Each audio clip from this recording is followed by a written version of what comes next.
जनतेचं न्यायालय तर आज हा दरबार तर भरलेला आहे। जनतेचं खरं न्यायालय आता येत्या काही महिन्यांमध्ये 2024 मध्ये मतपेटीच्या माध्यमातून उघडलं जाणार आहे।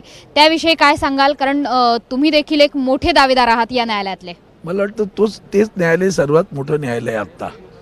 अर्थात त्या न्यायालयामध्ये सुद्धा ईव्हीएमच्या बद्दलचा संशय उभ्या देशात आहे, इलेक्ट्रॉनिक वोटिंग मशीनचा।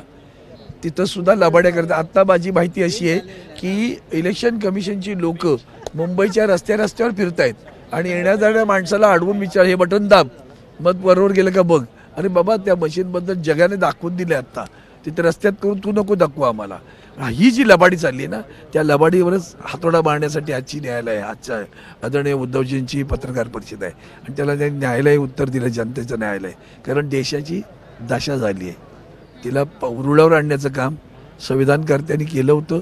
ती संविधानकर्त्यांनी दिलेलं संविधान जर आपण त्याचं अनुकरण केलं तर बरोबर होणार आहे। त्यासाठी आजचं जनता न्यायालय आहे। एबीपी माझा, उघडा डोळे बघा नीट।